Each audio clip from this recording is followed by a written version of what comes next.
What's up, everybody? It's your girl Q1, and I am back with All the Queen's Men, Season 5, Episode 2. They Not Like Us.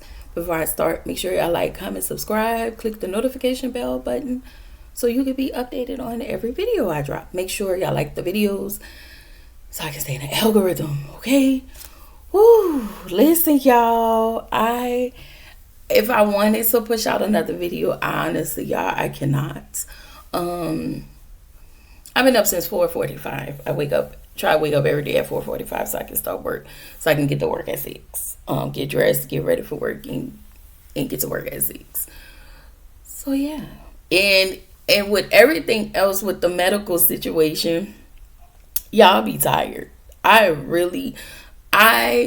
cannot wait to get these iron infusions because I'm hoping that changes a lot.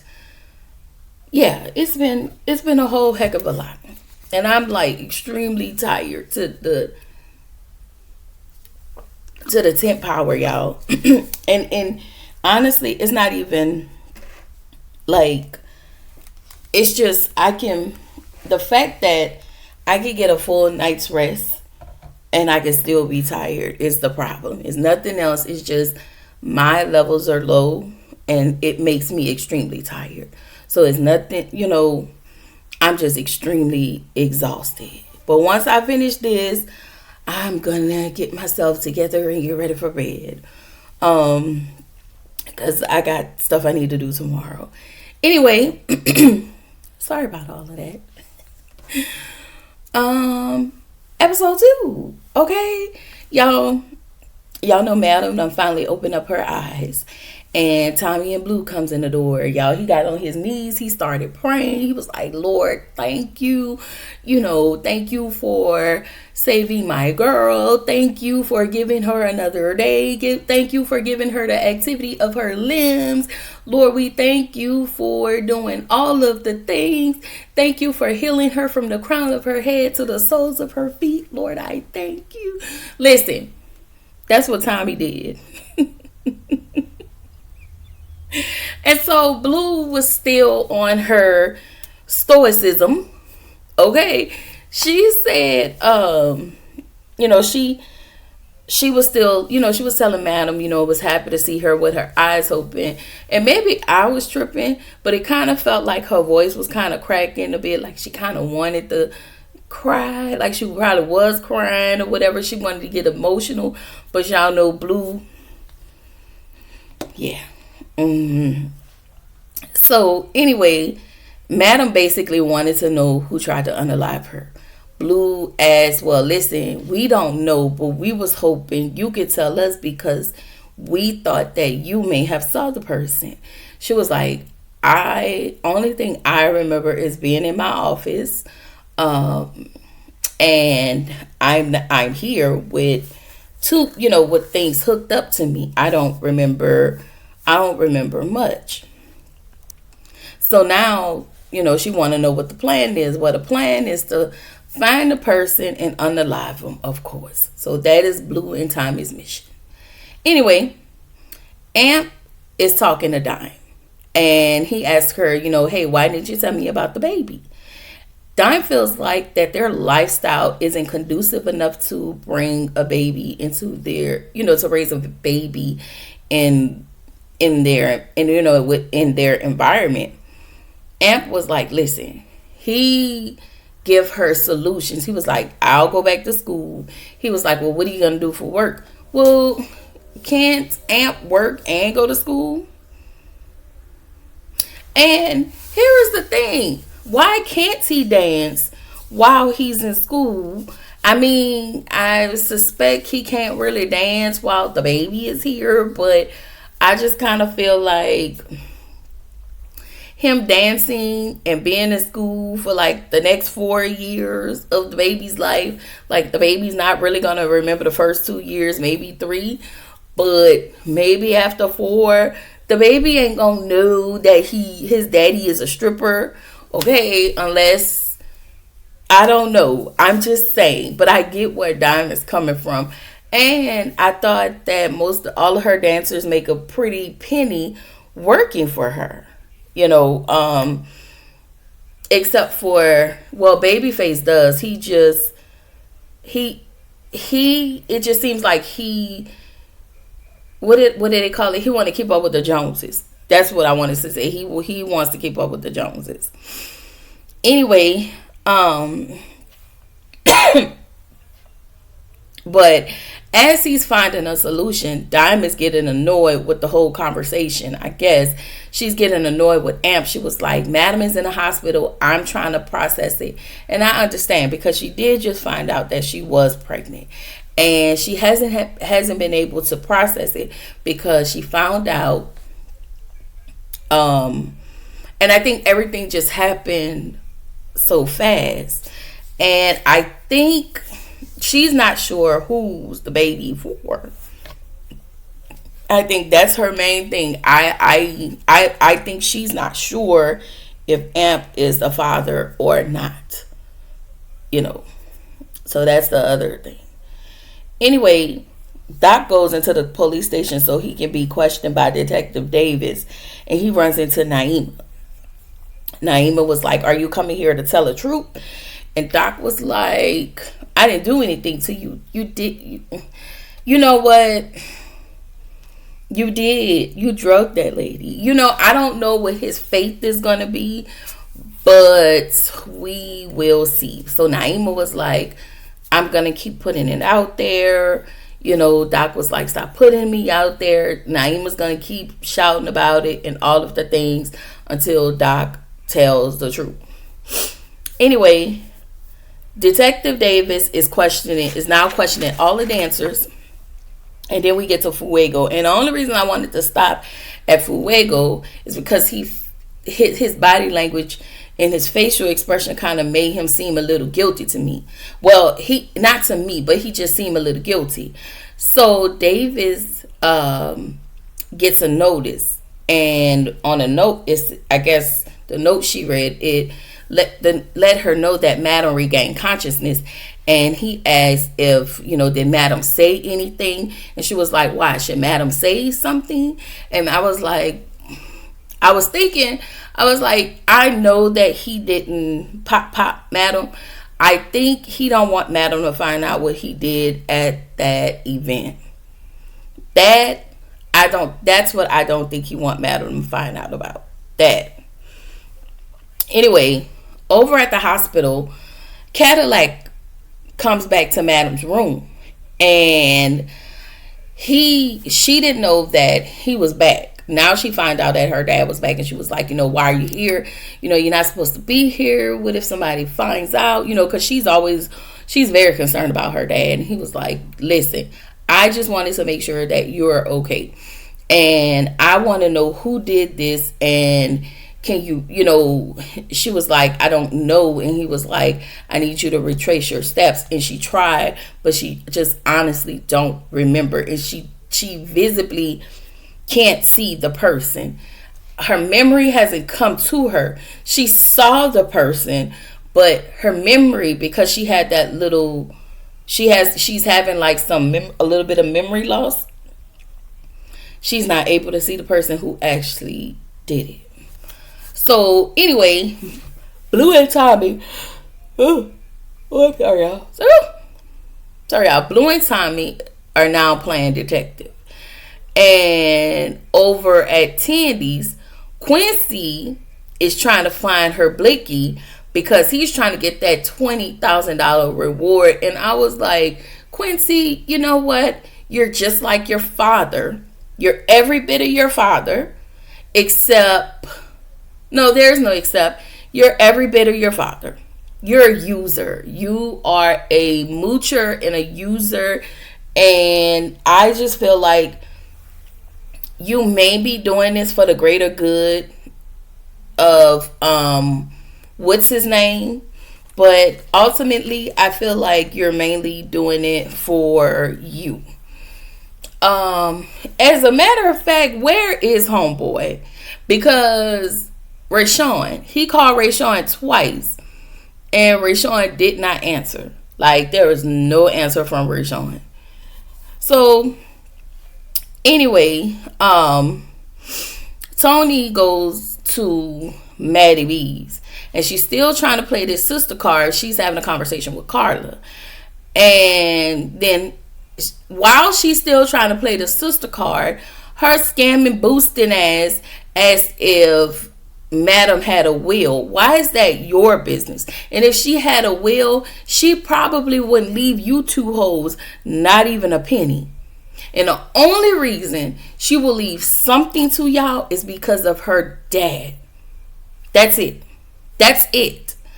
And so Tony wanted to know what's going to happen to Eden. What's going to happen to Eden. And what would happen if they had Eden and they sold it. And I'm like, damn, the lady, like, y'all don't even know if this lady is alive or not. Like, y'all are just automatically trying to seal this lady's fate. And y'all are, like, spending this lady money already. Like, y'all don't even know. Y'all are just blindly.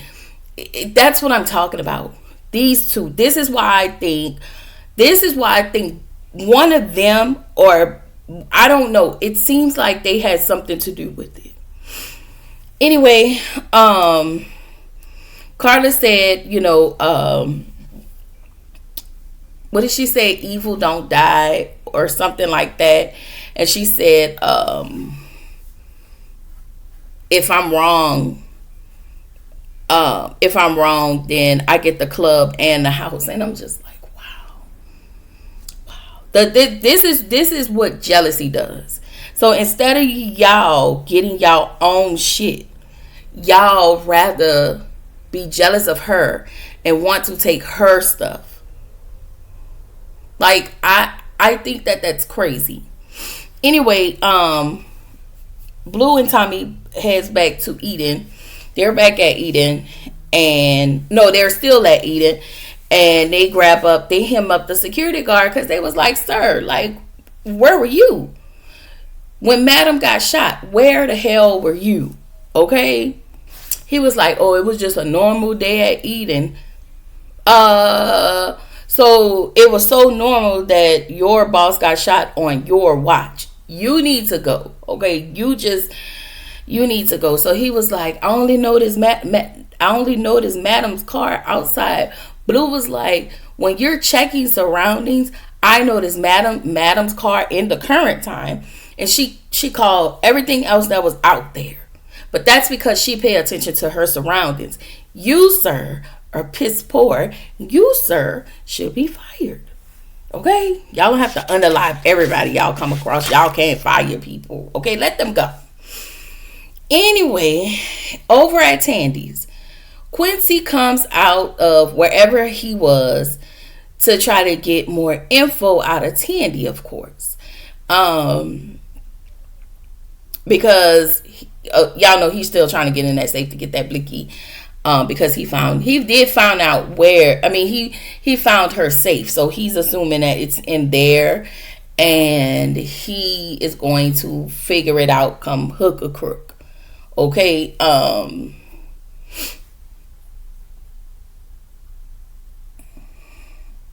don't know. Anyway, I will say this. Him making this big accusation of Tandy, I think he's going to be wrong. Tandy seems guilty to me, but for some reason, I don't think the Raggedy Hoe did it.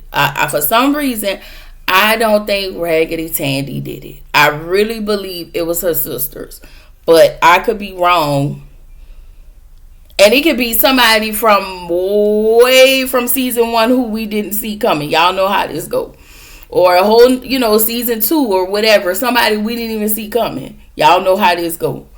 Anyway, Diamond Amp have a moment. They make fun of Madam, and it was a really cute moment till she found the liquor bottle. Then she snapped, and I'm like, Dime, can you have a conversation without so much vitriol, so much attitude? Like, I get that you're pregnant, and I get that you're hormonal, but girl, like, you're so nasty. Like, Dime is really irking me.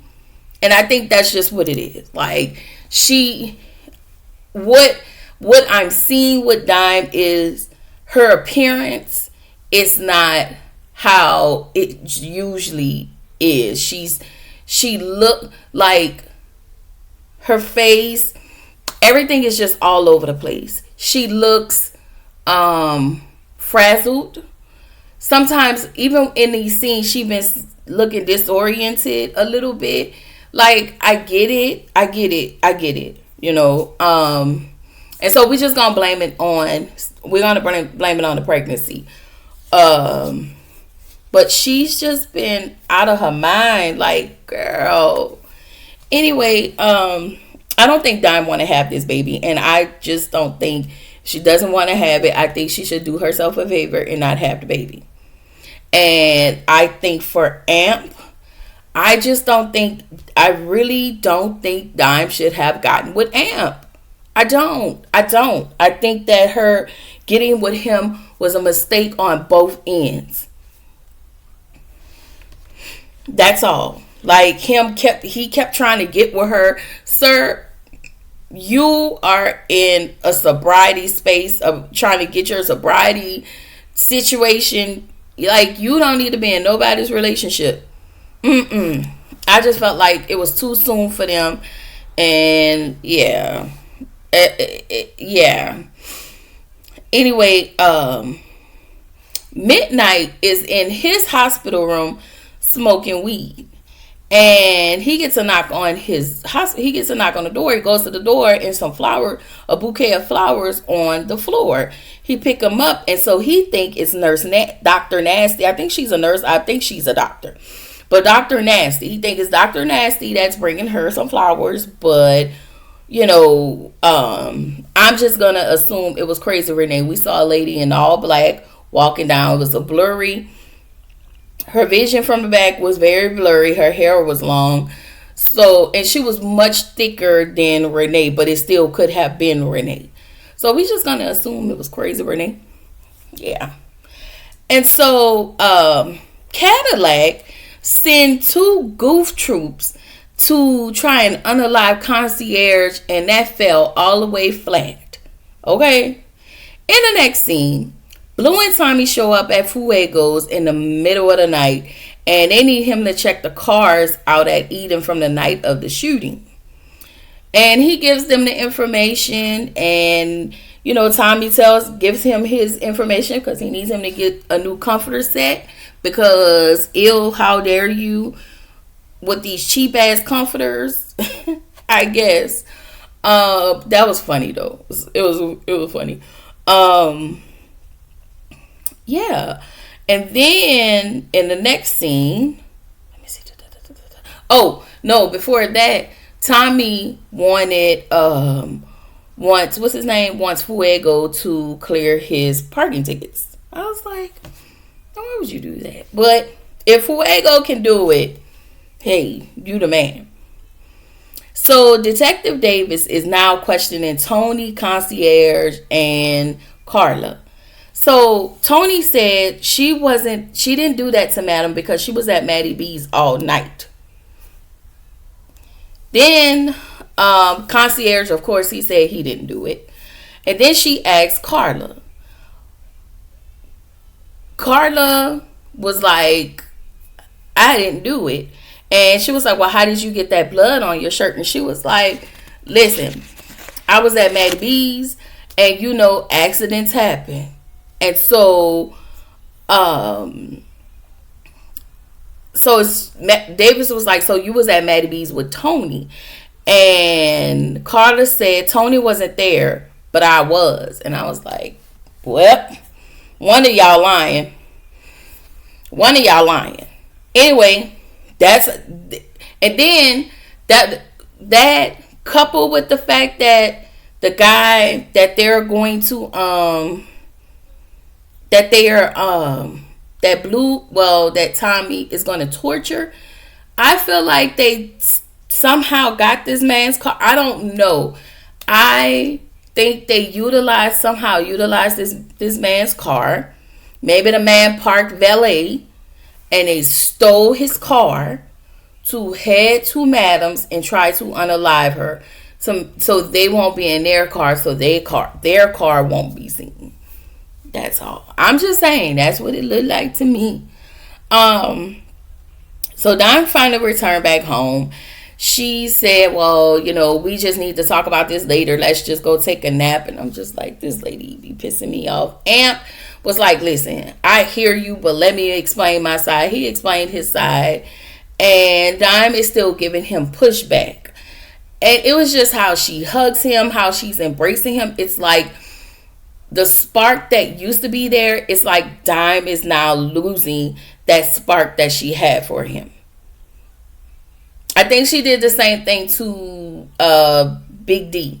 The spark, whatever little spark she had for him, she's just all of a sudden lost it for him. I don't think Dime want to be in a relationship. Sometimes I think Dime wants the thought of a relationship until she actually get into one. Like, girl. Anyway, the nurse. Listen, I'm going to say this about that nurse. That nurse looked like she be pissing her co-workers off because she got a little nasty attitude. And they was like, you know what, ho? We gonna put you with the meanest person on here because you got an attitude. You got nasty bedside manner. Even though she was right. But you got nasty bedside manner, but we gonna let you meet your match. But we didn't think it was gonna be like that. I mean, I'm just saying, she probably was the one that none of the staff liked, and it was like, this bitch right here thinks she know everything. This hoe right here thinks she want to come up here and run shit. Oh, okay, we're going to put you, we heard a lot about this lady, madam. We're going to push you with her. So, the nurse walked in to see Madam smoking a cigarette. She tell Madam she can't smoke a cigarette. It's the policy, and you just had a gunshot wound, which is understandable. Or why are you smoking a cigarette? You still being fucking defiant. Why? Talking about, do you know who you talking to? Ma'am, it ain't even about that. That cigarette alone could take you out. Like, could y'all not? Could you not? Anyway, she, never mind. So the nurse takes the cigarette from her and she throw it away. And I was like, girl, you still have your fingers? Jesus. You still have your fingers. So Cadillac is visited by concierge. And concierge brings him the hands of the people that tried to take him out. He was like, listen, I just urge you to reconsider coming after me. That is it. That is all. I have no problem with you. I have no problem over here. I'm just asking you not to. And I hope that he lets that go. If not, it's going to be bad. It's going to be bad. He already lost an eye. Okay. Anyway, in the next scene, the guys, I guess they all decided to go into Madam's room and to check on her. And they want to celebrate, so they pull, what's her name? Trouble, stupid ass, pull out liquor in a flask. And where they got these cups from, I don't damn know. But they pull all of the liquor in a flask, and everybody's toasting except for Amp and Dime and Madam. Like, again, you have another cigarette, and you about to drink a shot. Girl. So, in come the nurse. Party over. Get out. Get out. She put everybody out. Of course, Madam is annoyed. So, in the next scene, after Quincy put Tandy into a coma, he finally was able to get into that safe. And he gets really, really happy because he think he finna get that 20K. But again, Quincy finna be loud and wrong on this. And I don't know. But we gonna see. So anyway, nurse, or I'm gonna call her doctor. Dr. Nasty walks into Midnight's room while he looked like he was in the mirror shaving his public hairs. Okay? Sir, please. All right? He asked Dr. Nasty if she purchased those flowers. She got those flowers for him. And she was like, listen, with peen like that, you deserve your flowers. But sir, it was not me. Somebody else got those flowers. But it was not me. Okay? It wasn't me. And so he kind of paused. And I think in that moment, I think he thought about Renee stalking him. But he kind of snapped out of it.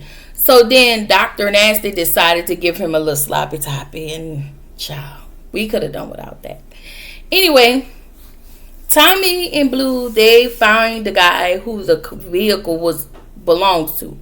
They must have grabbed him, brought him into the basement of the club, tortured him, and he was telling him, listen, I was eating at Maddie B's with my family. Tommy took a hammer and hit him in his foot. And I was just like, oh my God, this is terrible. Like, this is terrible. So Blue pulls Tommy and tells him, listen, this man is scared. I believe he's telling the truth. And Tommy goes over and said, I'm going to ask you one more time. The man said, I did not do it. And he hits him over the head with the hammer and unalived him. I was like, wow. I really believe this man parked in it. This is what I think.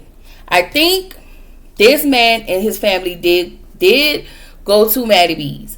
I don't think he did it. However, I think he parked his car in valet. I think one of those heifers took the car out of valet, used that car instead of using their own car because they knew that their car would be noticed. I'm just saying. I that's what I think. Anyway, so back in Madam's room, she gets a full because she sent one of her people to go get her crab legs, just the works. It looked good, okay? And here in comes the nurse. She gives Madam more pushback about what she's eating, although the nurse was right, but still. And she picks Madam's tray up, throws Madam's food away. And at this point, Madam took everything off, beat the piss out of her, put her to sleep, called Tommy and said, come pick me up. I'm sick of this hospital shit. And this is where the episode ended. I was like, okay. I don't even know what to expect next week, but okay. Whatever we get, we're going to get. Okay. Anyway, that's all I got, y'all. Until then, the next time y'all should see me is possibly I'm gonna try to give y'all one Saturday night. I'm gonna try my best. Don't quote me. I'm going to try. And the 5 that I owe y'all, I'm gonna work on those. If not Sunday, all day Sunday, it's probably gonna be Sunday and Monday. But I don't know. So I'm gonna try to give it to y'all Sunday because I want to just still stay on task because I know the rest of the week, by the end of the weekend, I'm gonna be gone. So I'm gonna be out of town, so I won't be doing anything. I'm gonna try, but I'm gonna bring my computer with me. I'm going to bring my computer with me, and I'm gonna try. It's gonna be hard to do videos. It's gonna be pretty tough to do some videos. So I may not bring my computer. There's that. I don't know, y'all, but just bear with me. This has been the busiest 2 months of my life. So yeah, bear with your girl and all of the things, but I really do need this time off and kind of away. And this is just for the weekend, and I'll be back. But yeah, I don't know. Yeah, this yeah. I don't know how this is going to go, but we know we'll get it done.